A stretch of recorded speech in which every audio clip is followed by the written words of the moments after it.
ഉണക്ക നെത്തോലി മീൻ അവിയൽ വയ്ക്കാം നമുക്ക്. അതിന് ഉണക്ക മീൻ അരമണിക്കൂർ വെള്ളത്തിൽ കുതിർത്ത് രണ്ടായി പിളർന്ന് വൃത്തിയായി കഴുകിയെടുത്തത്, അതിലേക്ക്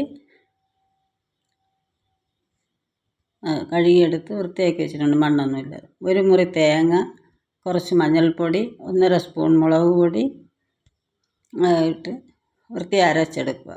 ശകലം തരിയരിപ്പോടെ അരച്ചെടുക്കുക. അതിൽ കഴുകിയ വെള്ളം കൂടെ ഒഴിക്കാം. അതിൽ മീനിട്ട് ഈ അരപ്പ് ഒഴിച്ച് ആവശ്യത്തിനുള്ള പുളിയും ആവശ്യത്തിനുള്ള ഉപ്പും ഇട്ട് പച്ചമുളക്, ഒരു തക്കാളി, കുറച്ച് ഉള്ളി, ചെറിയ ഉള്ളി 2 വളർന്നതും മുരിങ്ങാക്കോലും കറിവേപ്പിലയും കൂടെ ചേർത്തിട്ടുണ്ട്. ഇത് കാണിക്കാൻ പറ്റിയിട്ടില്ല, അതും കൂടെ ചേർത്തിട്ടുണ്ട്. ഇത് തിളയ്ക്കട്ടെ, നമുക്ക് അടുപ്പിൽ വെച്ചേക്കാം, അടച്ച് വെച്ച് വേവിക്കാം.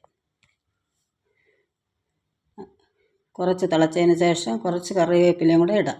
കറിവേപ്പില ഇടുന്നതോറും രുചി കൂടും. കുറച്ച് കറിവേപ്പിലയും കൂടെ ഇട്ട് നമുക്ക് ഇത് വേവട്ടെ. ഏകദേശം വെന്തോടെ, വെള്ളമൊക്കെ വറ്റി വെന്തല്ല.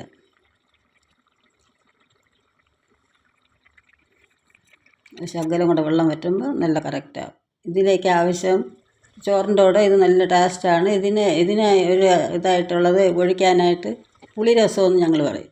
അതും കൂടെ നമുക്കൊന്ന് ഉണ്ടാക്കി നോക്കാം. ഇത് രണ്ടും നല്ല ടേസ്റ്റാണ് ചോറിൻ്റെ കൂടെ കഴിക്കാൻ.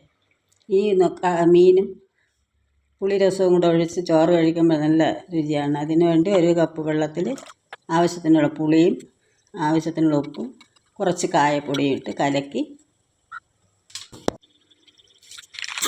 കടുക് താളിക്കുക.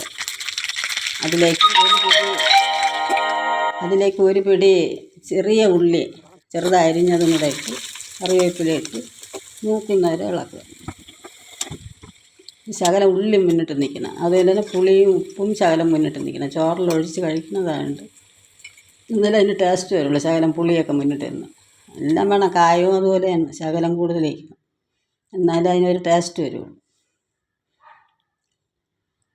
ഗോൾഡൻ കളറാകുമ്പോൾ നമുക്ക് ഈ വെള്ളം ഒഴിക്കാം. വെള്ളം ഒഴിച്ച് തിളയ്ക്കാൻ പാടില്ല, ഒന്ന് ചൂടായതിന് ശേഷം സ്റ്റവ് ഓഫ് ചെയ്യുക. അങ്ങനെ നമുക്ക് രുചിയായിട്ട് ഉള്ള ഉണക്ക മീൻ, നെത്തോലി മീൻ അവിയലും പുളിരസവും